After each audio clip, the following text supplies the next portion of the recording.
OK. Alors, bon matin à tous. Heureux d'être avec vous ce matin pour vous partager encore la parole de Dieu. Je vais vous inviter ce matin à tourner avec moi dans 2 Corinthiens. On va lire au chapitre 10, le verset 5. Un seul verset ce matin, le verset 5 de 2 Corinthiens au chapitre 10. Prenez le temps de tourner dans votre Bible. Il va apparaître même, oui, je pense que non. Il va apparaître à l'écran. 2 Corinthiens chapitre 10, le verset 5. Vous savez, Sylvie, durant la louange, elle disait qu'elle voulait vraiment dépendre de Dieu, de bénéficier de toute sa force, de toute sa joie, de plein de choses. Mais une chose qu'on oublie souvent, qu'on a besoin d'avoir de Dieu, c'est d'avoir les pensées de Dieu. Et c'est le sujet de la prédication ce matin. Nous lisons dans 2 Corinthiens chapitre 10 au verset 5, « Nous renversons les raisonnements et tout obstacle qui s'élève avec orgueil contre la connaissance de Dieu. Et nous faisons toute pensée prisonnière pour qu'elle obéisse à Christ. » J'ai intitulé mon message ce matin « Le pouvoir de nos pensées ».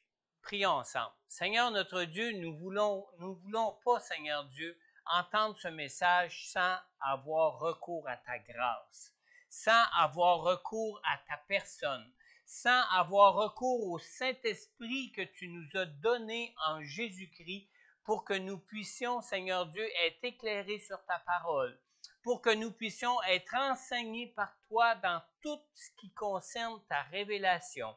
Et je te prie particulièrement ce matin, Seigneur Dieu, pour que ton onction, l'onction de ton esprit soit sur moi pour livrer ce message, autant sur tous ceux qui vont l'écouter, pour qu'ils soient enseignés de toi, Seigneur Dieu, en ce qui concerne nos pensées, en ce qui concerne tes pensées, en ce qui concerne les pensées de l'esprit qui peuvent nous conduire dans toutes tes voies, dans tout ton plan de vie pour chacun de nous, Seigneur. Seigneur, je te le demande dans le nom puissant de Jésus. Et merci, Seigneur Jésus, d'être toi-même présent et debout à la droite du Père pour intercéder pour chacun de nous et pour tous ceux qui vont être à l'écoute de ce message, Seigneur. Et merci, Seigneur Jésus, de ton Saint-Esprit que tu nous as donné, qui lui-même est présent en chacun de nous, Seigneur Dieu, pour intercéder pour nous auprès du Père, Seigneur. Combien nous avons besoin de toi pour être dirigés dans nos vies, pour être conduits par toi, Seigneur Dieu, pour être enseignés par toi, Seigneur, et surtout, Seigneur Dieu, pour servir à ta gloire, Seigneur. Car tu es le seul Dieu qui peut nous donner la vie et la vie en abondance. Tu es le seul Dieu qui peut nous sauver pour que nous ayons la vie et la vie éternelle avec toi, Seigneur. On te prie, Père, dans le nom puissant de Jésus. Et tout le monde peut dire Amen. Amen. Comme je vous ai dit, j'ai intitulé mon message « Le pouvoir de nos pensées ». Vous savez, soyez attentifs ce matin. Je vais parler des pensées, puis quand on parle des pensées, c'est quelque chose qui est assez abstrait, n'est-ce pas? Alors, soyez attentifs. Peut-être que ce que Dieu m'a donné, je vais peut-être manquer de mots pour pouvoir le rendre, mais j'ai essayé de le rendre le plus clairement possible pour que vous puissiez recevoir de Dieu ce que moi-même j'ai reçu de Dieu en cherchant la face de Dieu pour notre Église ce matin. Vous savez, le domaine de nos pensées doit toujours demeurer sous la supervision de Dieu par la personne du Saint-Esprit que Dieu nous a donné. Est-ce qu'on peut dire amen à ça? Nous sous-estimons trop souvent le pouvoir de nos pensées. On vient de lire dans 2 Corinthiens au chapitre 10 et au verset 5, dans la deuxième partie du verset, nous venons de lire « Nous faisons toute pensée prisonnière pour qu'elle obéisse à Christ. » Alors, le domaine de nos pensées, c'est un champ de bataille. Un champ de bataille où un combat est livré sans relâche, à savoir quoi? À savoir qui va prendre possession de nos pensées. À qui ou à quelle pensée nous allons obéir dans nos vies.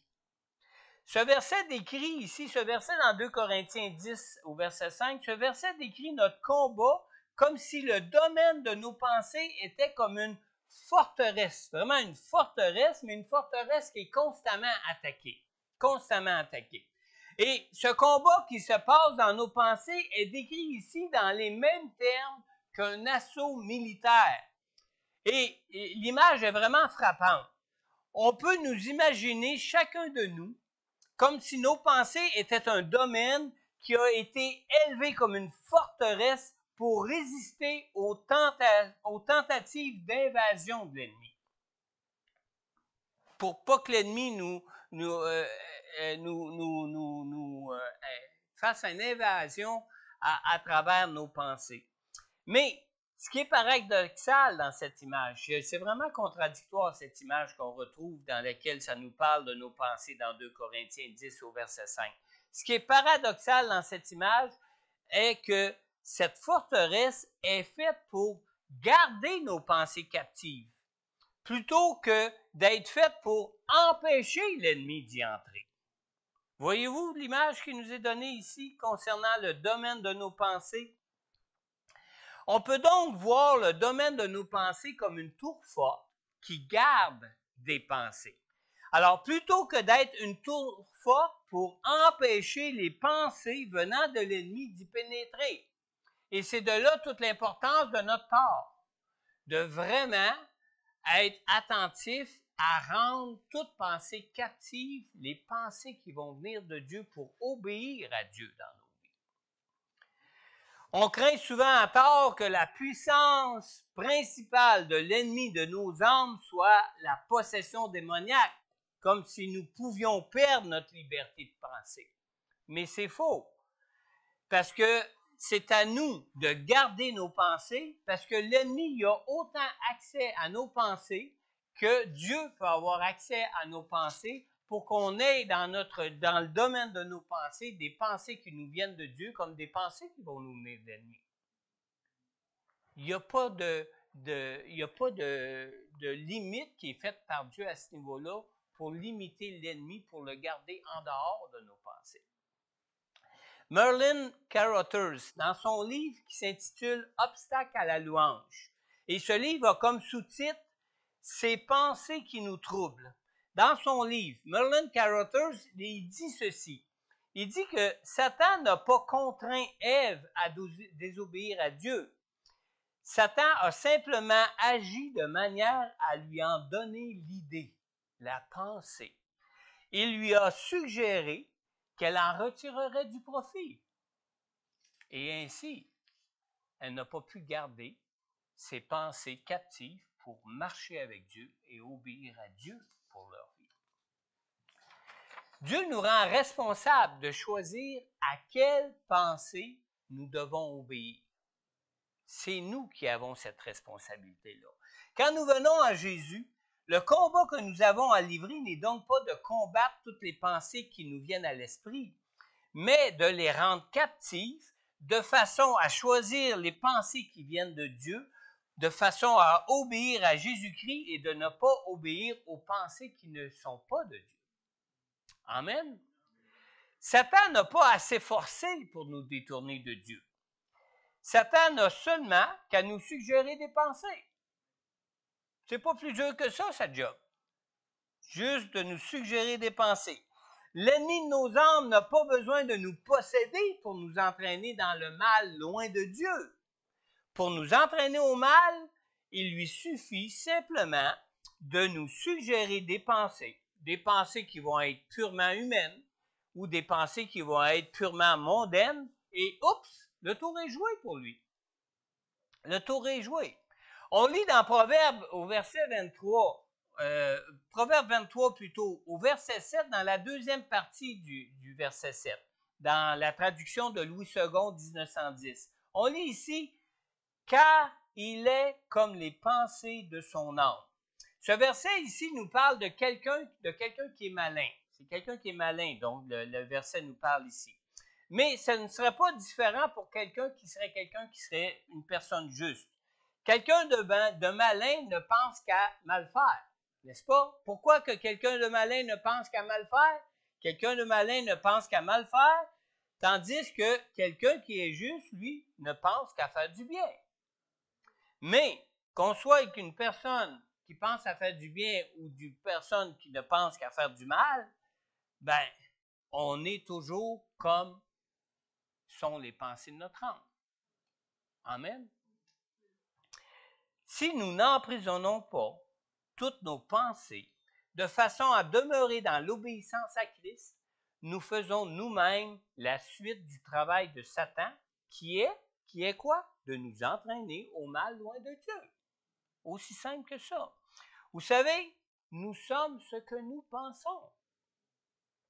Nos actions sont toujours le résultat de notre façon de penser. Si on pense mal, on va agir mal. Si on pense bien, on va agir bien. Si on pense selon le monde, on va agir selon le monde. Si on pense selon nos faiblesses humanistes, on va agir selon nos faiblesses humanistes. Si on pense comme Dieu pense, on va penser comme Dieu et agir comme Dieu. Amen. Il y a un vieil adage qui dit « On n'est pas ce que l'on pense être, mais on est ce que l'on pense. » Alors, c'est étonnant qu'on puisse nourrir de fausses prétentions sur nous-mêmes, même uniquement à partir du domaine de nos pensées, où on a certaines pensées qui fait qu'on se croit être faussement la personne qu'on est réellement, qui est due à nos propres pensées, mais on pense qu'on est quelqu'un d'autre de ce qu'on est réellement. C'est spécial hein, comme situation.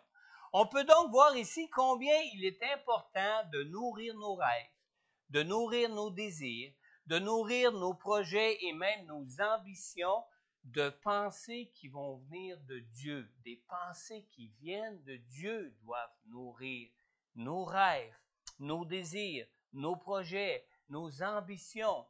Pourquoi? Parce que tout naît dans nos pensées. Et tout nous vient de nos pensées.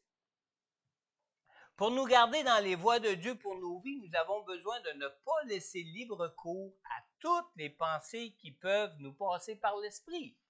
Et ça, c'est important. Depuis le jour de notre naissance dans ce monde, le domaine de nos pensées s'est bâti une forteresse. Une forteresse qui retient des pensées qui nous viennent du monde, plutôt que des pensées qui nous viennent de Dieu. Alors, quand on parle de faire de toutes nos pensées des captifs pour obéir à Dieu, on a de l'ouvrage à faire. On a un bon triage à faire. On a un bon ménage à faire, à savoir cette pensée-là, est-ce qu'elle me vient du monde ou est-ce qu'elle me vient de Dieu? Est-ce qu'elle me vient du diable ou est-ce qu'elle me vient de Dieu pour savoir qu'est-ce que je dois retenir comme pensée pour obéir à Dieu, obéir à Christ dans ma vie? Amen. Avant de connaître Jésus, rien ne nous retenait de nous livrer à n'importe quelle pensée qui pouvait nous émoustiller. C'est à quoi tu penses? Oh! Tu vois la personne avec le sourire aux lèvres, avec le frisson sur le corps. À quoi tu penses? Elle pense à quelque chose qui peut l'émoustiller. Ouais. Puis avant de connaître Christ, on se livrait à toutes ces pensées qui pouvaient nous exciter, nous émoustiller, qui pouvaient faire de nous comme « Wow! C'est cool! » Amen? Ou malheureusement, n'est-ce pas? Mais maintenant que nous sommes en Jésus, nous avons une conscience renouvelée qui nous permet de ne pas nous livrer à toutes sortes de pensées. Sauf que certaines des pensées qui nous viennent du monde nous paraissent souvent comme « Oh, c'est pas grave, c'est juste des pensées. » Mais n'oubliez pas ce qu'on a vu tantôt. Nous sommes toujours ce que nous pensons. Alors même si ça se passe juste en pensée, le risque est là de tourner en action, de devenir un acte qui ne sera plus seulement une pensée. Ces pensées peuvent même finir par nous causer de sérieux problèmes. Mais vous savez, ça peut sembler très facile de marcher avec Dieu dans nos vies, mais pour marcher avec Dieu, il ne suffit pas seulement de faire de bonnes actions, mais il faut aussi avoir les mêmes pensées que Dieu. La parole de Dieu nous parle de différentes façons qu'on peut pécher dans nos vies.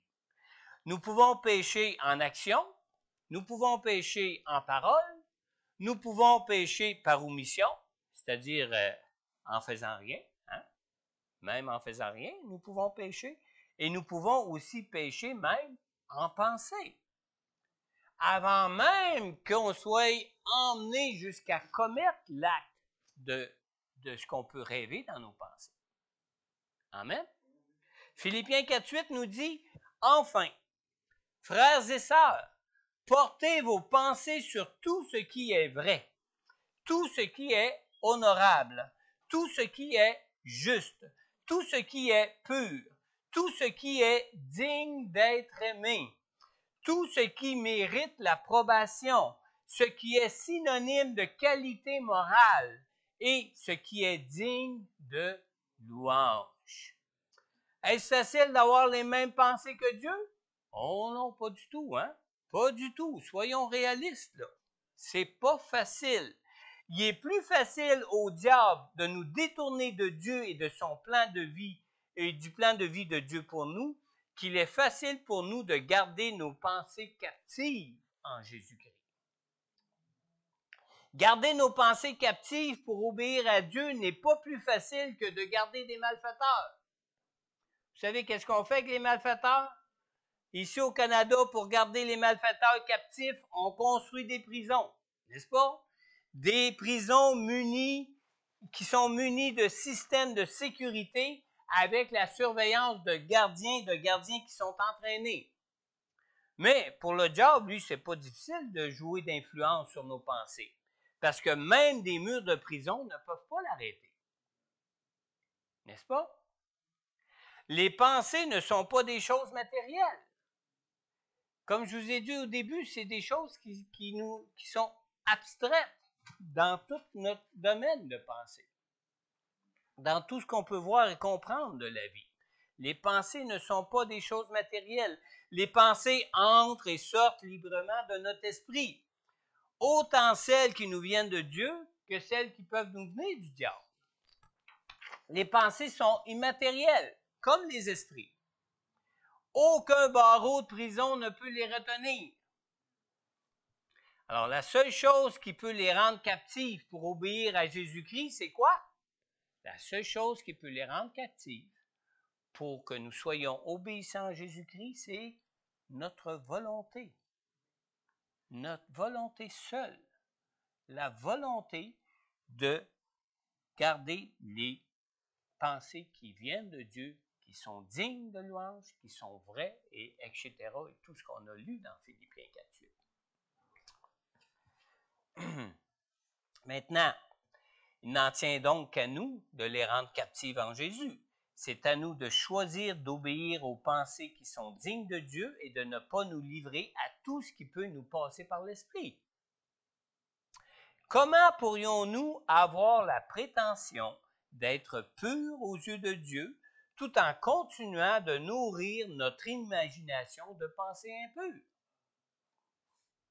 Complètement incompatible, complètement contradictoire, complètement opposé. Se garder pur pour Dieu en pensée, c'est une question de cœur. Une question de cœur et de rien d'autre qu'une question de cœur. Dans Matthieu 15, au verset 19, nous lisons, « En effet, c'est du cœur que viennent les mauvaises pensées, les meurtres, les adultères, l'immoralité sexuelle, les vols, les faux témoignages, les calomnies. » Moi, quand je dis ça, là, en ce qui me concerne personnellement, j'aurais mis même un « etc. » à la fin de cette liste-là. Parce que c'est juste un résumé des mauvaises pensées qui peuvent venir de notre cœur. On peut savoir se garder pour ne rien faire de mal. Quand on est chrétien particulièrement, on apprend à se garder pour ne rien faire de mal. Mais savoir garder nos pensées captives en Jésus-Christ, ça, c'est un tout autre défi. On parle d'un tout autre niveau de combat. Amen. on s'inquiète beaucoup moins de garder nos pensées captives en Jésus-Christ qu'on peut s'inquiéter de mal agir aux yeux de tous, hein? Parce que les gens, ils ne voient pas ce qu'on pense. Mais nos actions, ils en sont témoins, par contre. N'est-ce pas? En tant qu'humains, du fait que nous vivons dans un corps matériel et du fait que nous sommes habitués de conduire nos vies avec nos sens physiques, on ne se soucie pas beaucoup de nos pensées. Oh, c'est une pensée, ça arrive, ça part, puis on les laisse gambader dans notre domaine de pensée.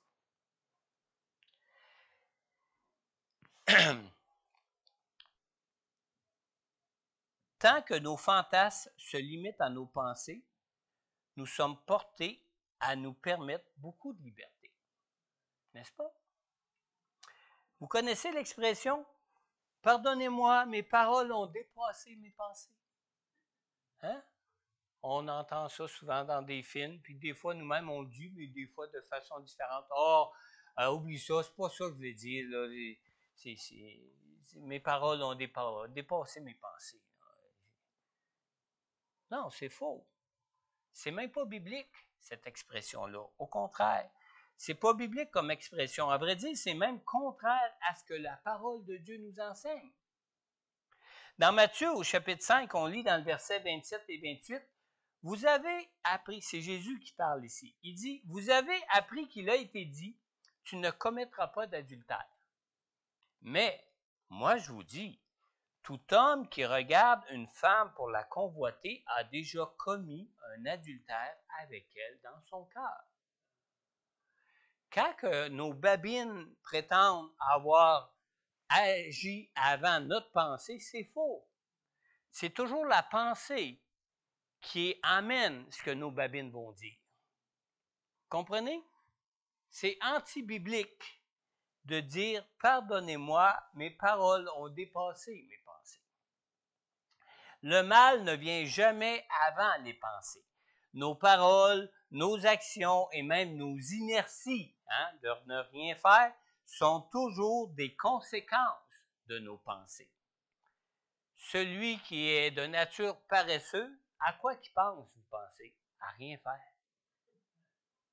Il est déjà coupable d'être paresseux dans ses pensées. Même notre inertie sont toujours des conséquences de nos pensées. Comment pourrait-on parler en mal sans même penser en mal de quelqu'un ou de quelque chose? Vous connaissez peut-être, ou sûrement vous l'avez déjà entendu de ma part, l'histoire de l'employé qui détestait son boss. Il y avait un employé qui détestait son patron. Et il le détestait particulièrement parce qu'il trouvait que son patron était stupide, pas trop futé. Alors un jour, il dit à son boss, à son patron, « Boss, est-ce que j'ai le droit de vous dire que vous êtes stupide? » Évidemment, le patron lui répond, « Si jamais tu me dis que je suis stupide, je te mets à la porte sur le champ. Puis ça sera bien mérité pour toi. » Puis le boss aurait eu raison. « Ah bon, » lui dit l'employé. « Et si je le pensais plutôt que de dire, est-ce que vous pourriez me mettre à la porte? » Alors le patron lui répond, « Bien évidemment que non. Comment pourrais-je savoir ce que tu penses? » « Ah bon, » répond l'employé. « Alors si c'est comme ça, je vais simplement me contenter de le penser. » On rit, hein? Mais ça illustre très bien que tout nous vient de nos pensées.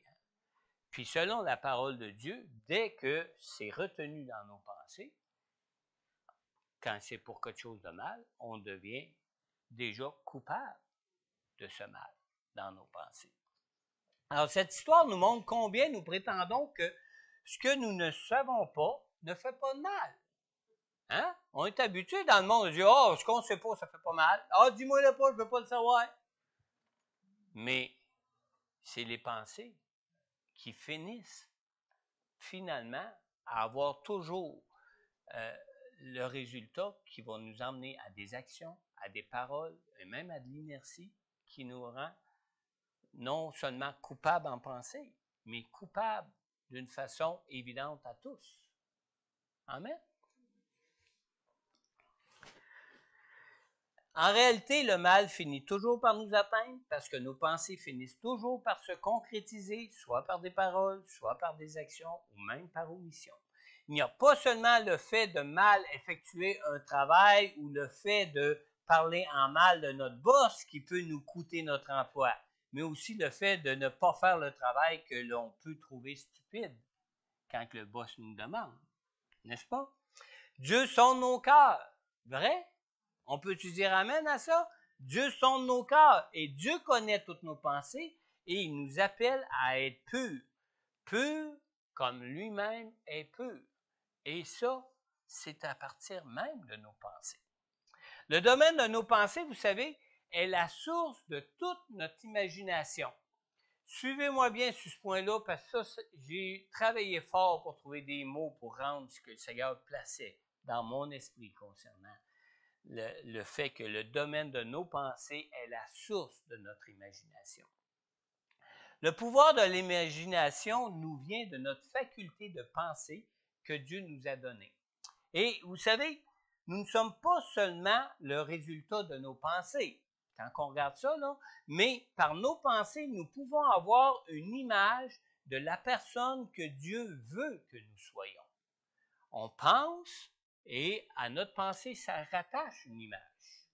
Et alors, par nos pensées, nous pouvons déjà nous imaginer la sorte de personne que nous pourrions être ou que Dieu voudrait que nous soyons.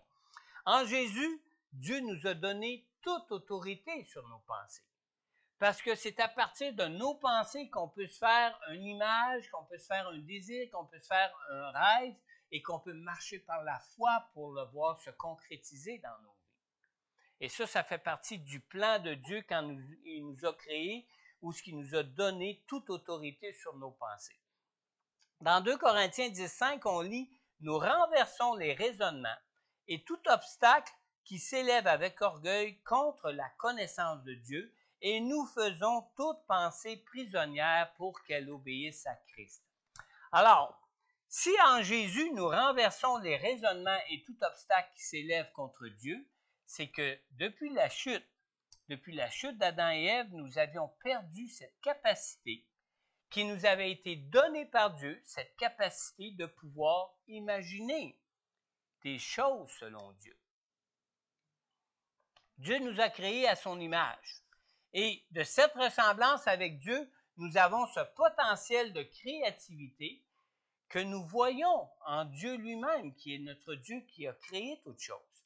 Et c'est à partir du domaine de nos pensées, qui est la source de toute notre imagination, que Dieu a prévu développer ce potentiel de créativité en nous pour servir à la vie et pour perpétuer la vie, comme lui-même est le Dieu de la vie, la source de toute vie.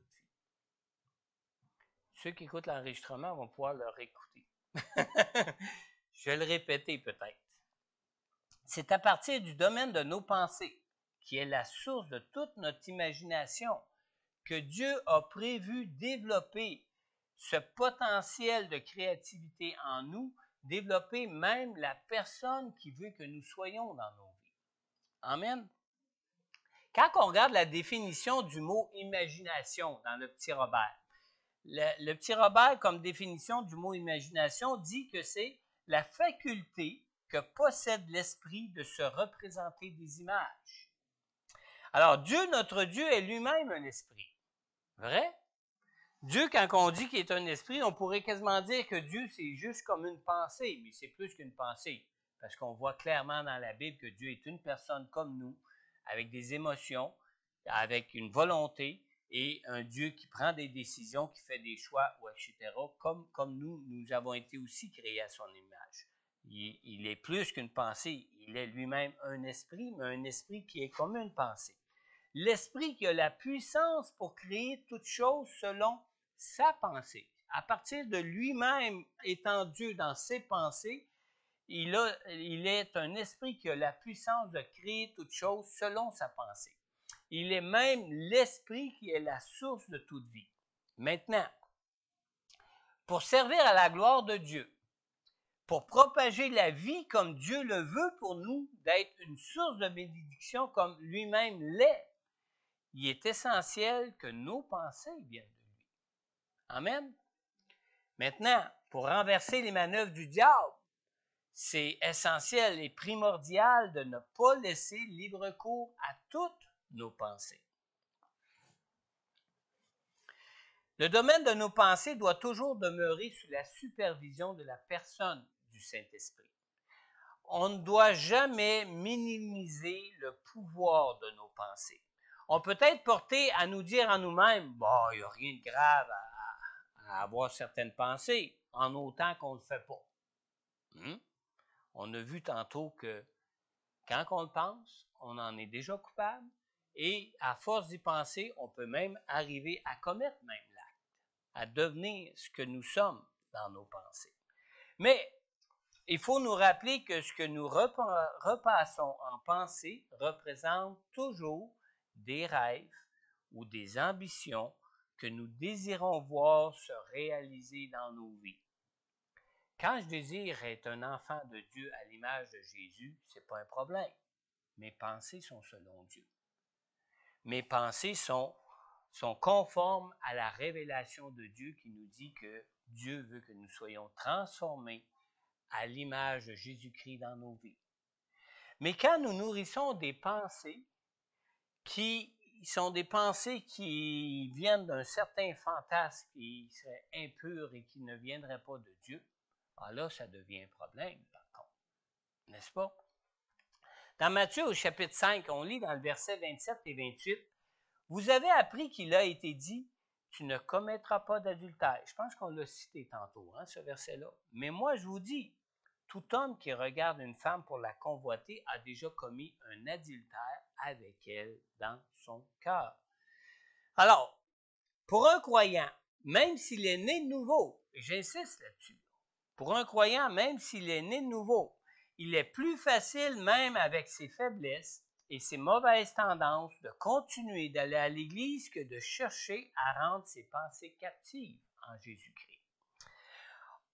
On peut nous tenir en garde face à certaines choses que l'on sait être mal pour ne pas les commettre.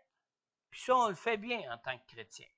Mais on oublie que le simple fait de laisser libre cours à nos pensées reflète des désirs qui viennent de notre cœur. Et quand ces pensées-là sont impures, c'est que notre cœur a besoin d'une transformation parce que notre cœur, lui-même, qui est la source de nos pensées, est impur. L'imagination, ce n'est pas une chose qui est mauvaise en soi. Elle a le pouvoir de créer des choses qui vont enrichir nos vies et qui vont contribuer à la vie. Mais, en autant qu'elle tire sa source de pensées qui sont vraies, de pensées qui sont honorables, de pensées qui sont justes, pures, dignes d'être aimées, de pensées qui méritent l'approbation et qui est synonyme même de qualité morale et digne de louange, comme on l'a lu dans Philippiens 4:8. Maintenant, notre potentiel de créativité est la marque de l'image de Dieu en nous que Dieu veut restaurer en Jésus. Et c'est pour ça que Dieu nous a envoyé Jésus. On n'a pas besoin d'être un géant spirituel pour bénéficier du potentiel de créativité de Dieu en nous. Pour bénéficier de ce potentiel-là, il nous suffit de croire et d'avoir un désir sincère et authentique de vivre en relation avec Dieu par le Saint-Esprit pour avoir les mêmes pensées que Dieu. Quand Jésus est venu pour nous montrer qu'il fallait que nos pensées soient des pensées de Dieu. Comment est-ce qu'il nous l'a montré? On va lire Jean 5 au verset 19. Jésus dit ici dans Jean 5 au verset 19, « En vérité, je vous le dis, le Fils ne peut rien faire de lui-même, sinon ce qu'il voit le Père accomplir. Tout ce que le Père fait, le Fils le fait pareillement. » Remarquez ici que Jésus dit, le Fils ne peut rien faire de lui-même, sinon ce qu'il voit le Père accomplir. Vous savez, Jésus a vu des cruches d'eau changer en vin. Alors, quand Jésus a vu des cruches d'eau changer en vin, l'eau est devenue du vin. Il a fait ce qu'il a vu au Père, ce que le Père voulait accomplir. Il a vu que le pain était suffisant pour tout, et le pain, pour tous, pardon, et le pain s'est multiplié. Amen. Je ne sais pas s'il y en a qui connaissent Kathryn Kuhlman, qui a été utilisée puissamment pour des miracles de guérison qui venaient de Dieu. Ministère de guérison puissant. Kathryn Kuhlman disait souvent qu'elle voyait Dieu en train de guérir une personne. Et la personne était guérie.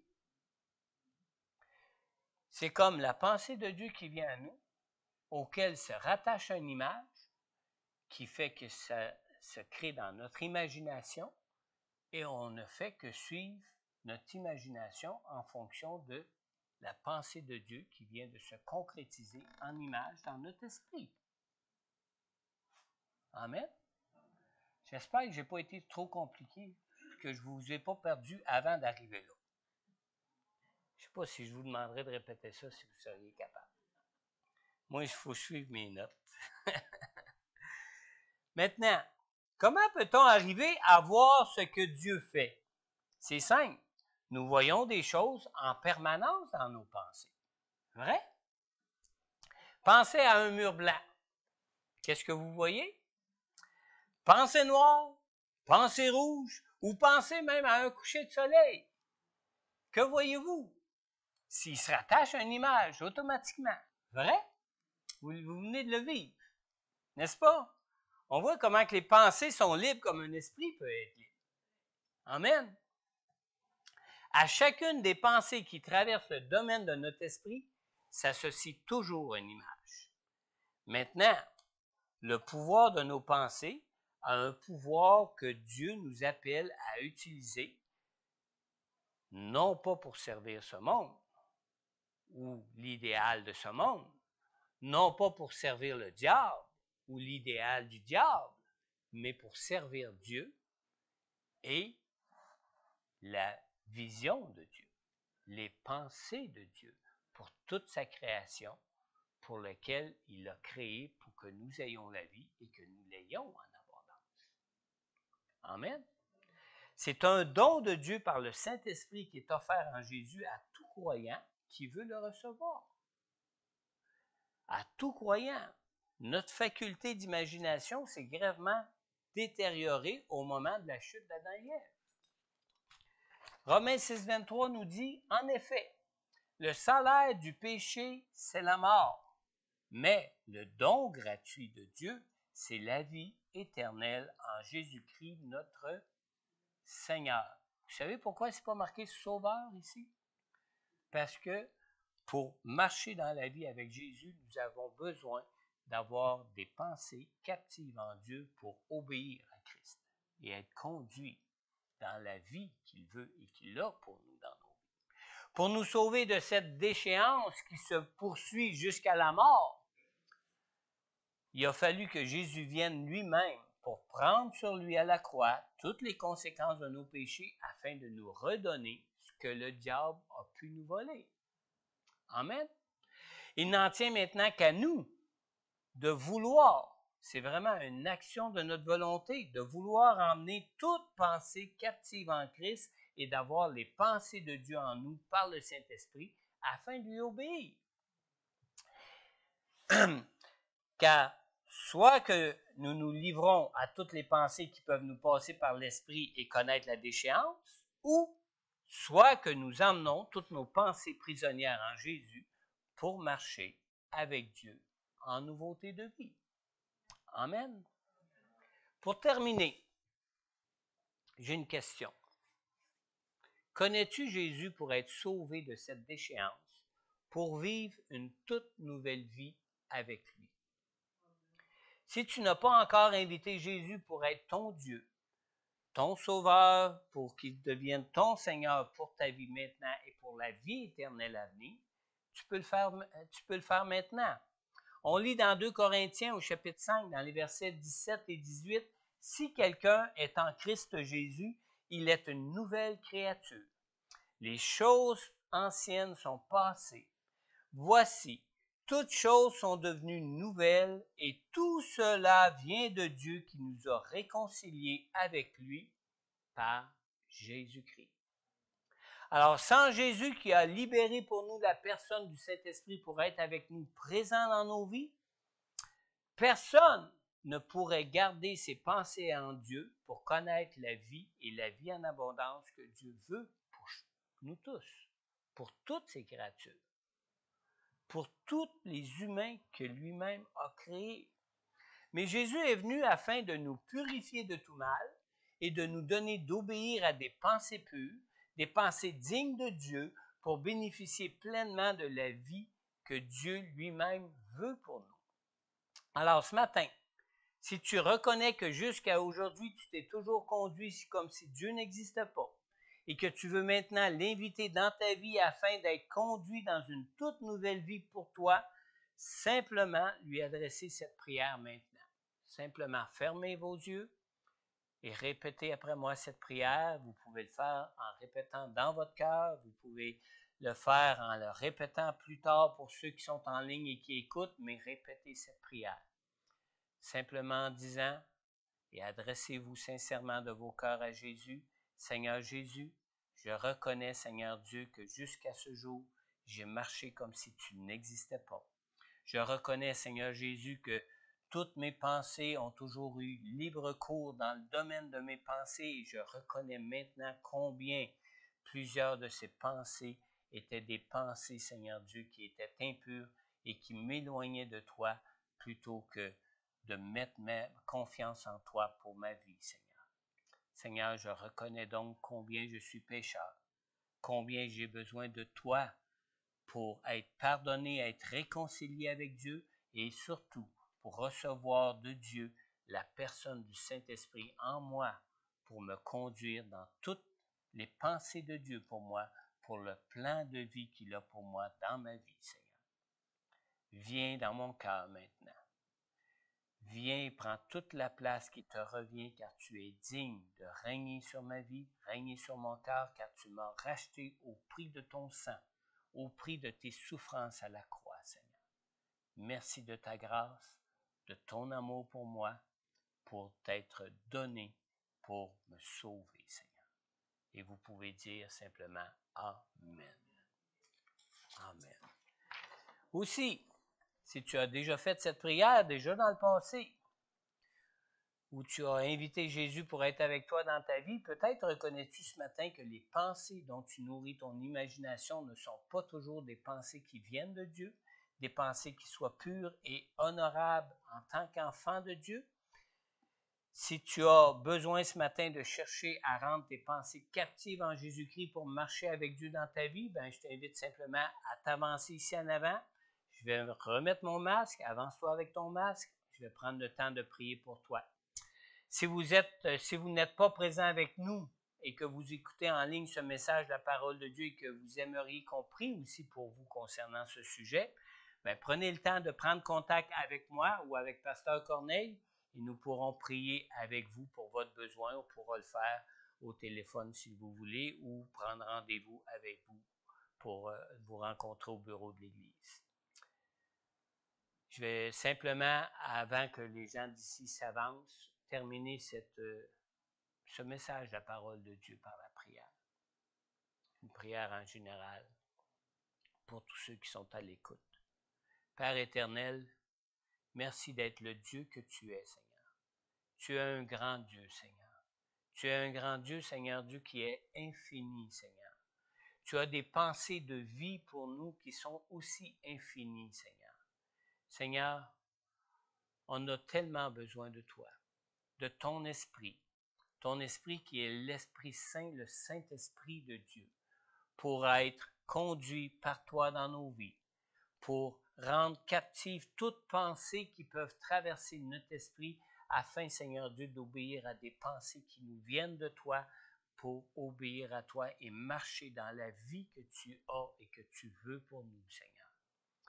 Seigneur, merci de ta parole que tu nous as donnée, qui est la vérité et qui peut nous rendre libres de toutes ces pensées impures que le monde ou que le diable ou que notre humanité cherche, Seigneur Dieu, à nous entraîner, Seigneur. Merci de ce que tu nous purifies par ton esprit. Merci que ton esprit est un esprit de vérité pour nous conduire dans toute ta vérité afin que nous puissions être gardés des mensonges de l'ennemi dans nos vies et des mensonges, Seigneur Dieu, des pensées mensongères de ce monde, Seigneur. Garde-nous en toi, sanctifie-nous par ton esprit et rends-nous attentifs à toi, à ton Saint-Esprit, sensibles à toi, à ton Saint-Esprit, et qu'on puisse ainsi marcher, Seigneur, dans les pensées que tu as eues de toute éternité pour nous, afin que nous puissions avoir la vie et que nous puissions l'avoir en abondance, Seigneur. On te le demande, Père, dans le nom puissant de Jésus. Amen. Alors, pour ceux qui sont en ligne, je vous dis à la semaine prochaine. Je vais inviter